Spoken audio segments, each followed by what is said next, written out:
What is up, guys? Back with another video here. Today is going to be a little bit different. I didn't actually design this. I found this model on Thingiverse, and I thought it was really cool, so I figured I'd share it with you guys on YouTube here, and maybe some of you guys with printers can try it out for yourself. But today is going to be a print and review of this Thingiverse creation I found. So I'll leave a link down in this description, and let's tear this off the print bed. I did want to add a quick shout out to the creator, Turbo Sunshine, on Thingiverse. Really cool, and I kind of want to check out some of their other prints. Back to the video. Okay, so I have myself set up on a tripod here. Careful reminder to not tear your prints off the bed. But carefully remove them. I just said that as a figure of speech, you know. But this is supposed to be a print-in-place model where you don't need... all of the moving parts are basically printed in the same model and sliced together, so you don't need to do any assembly or even print multiple parts. You just need the one part, and you can download that STL file in the link down below. Anyway, let's go ahead and tear this raft off. I like using rafts because it makes it a lot easier to take the print off the bed. You can just kind of use a nail, which is a lot softer than the scraper that you get if you have a glass bed, to kind of peel back, and with the thermal contraction that happens when it cools down, it should be fairly easy, and then you can just slide the scraper underneath and just slide it right off. Alright, so I'm going to peel this off. And that's the other benefit of using a raft, is you can use it as a kind of sacrificial piece that serves as a, a flexible print bed, almost. You can bend it, and they're fairly resilient, so that's nice. It just comes right off clean. So we don't need that anymore, and we have the actual print. Now, I didn't see anything saying that any treatment or special treatment or removal of specific supports needed to be done, even though I did see there were some supports built into the model. So I'm just going to go ahead and try and turn this, and we'll see how it goes. I know I'm supposed to use this crank, but I don't want to break anything. Oh, it does seem like this is moving independently of the main model, though, so that's good. Alright, so one sec. I'm just going to grab a nipper and see if I can carefully nip this. It's kind of hard to do this with the camera, especially with it going out of focus like this. I'm just going to go ahead and see if I can get in there even. Did I even get it?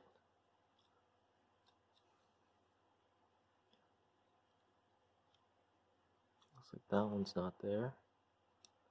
How about this one?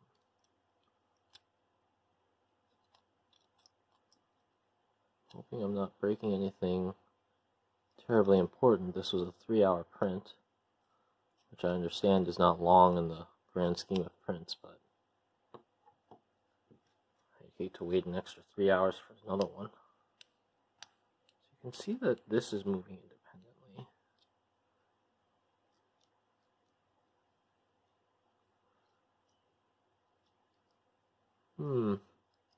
Interesting. Alright, I'm going to pause the video and see if I can figure it out. Okay, so it seems that in my attempts to kind of wiggle it free, I have broken it. I'm going to go ahead and say that this is a bit flimsy for a self-articulating model. I haven't tried a lot of those, and I haven't tried a lot of print-in-place, though, so keep that in mind.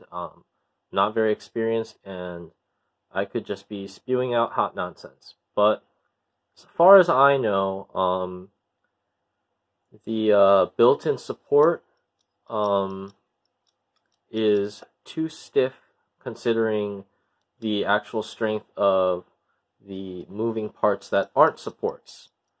And so because of that, when you try and break the model free so that it can actually move, there's a high risk of actually snapping parts that you don't want to break. So in this case, I snapped right over here.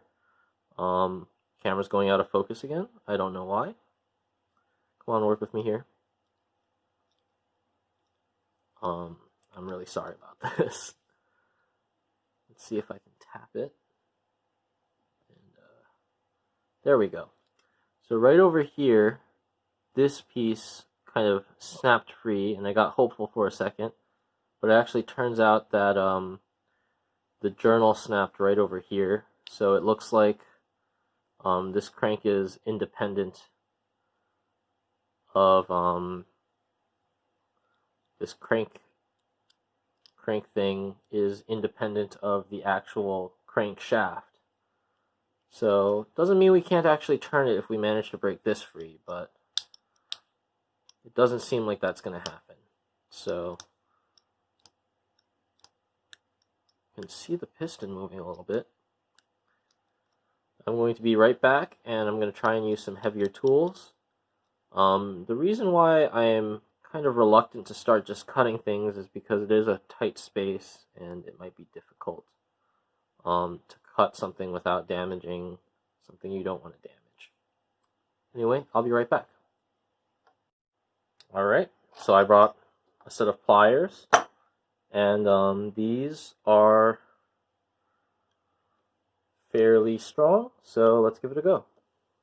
It might be a little overkill, but anything to just try it. And let's take a look. So it seems I've broken it. At least one piston and conrod have broken out, but it looks like everything is free now, which is pretty cool. So it could be that I don't have my printer calibrated correctly. It could also be that it's kind of small and weak, which I'm more willing to lean towards. Although I will admit I'm not an expert on 3D printing, so it could very well be my lack of experience.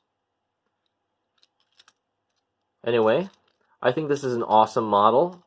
If you do plan on making it, I might suggest, and using it with the actual crank feature and everything, I might suggest making it larger so that it is harder to break. It's kind of ready to just fall apart here. But if you don't plan on moving any parts, then it does make a very beautiful decorative piece. So that is my review on this. I give this 3.5 out of 5 stars for really just great design and beautiful appearance, but a lack of functionality at the 1-to-1 scale. Alright, thanks for checking me out. If you think this kind of thing is cool, there's a ton of stuff on Thingiverse, and I can go ahead and print it and review it for you guys, so feel free to leave me links in the comments. If you thought this kind of video was trash, feel free to leave me a link in the comment. I'm sure plenty of people will be happy to do that. Anyway, thanks for watching. I'll see you guys next time.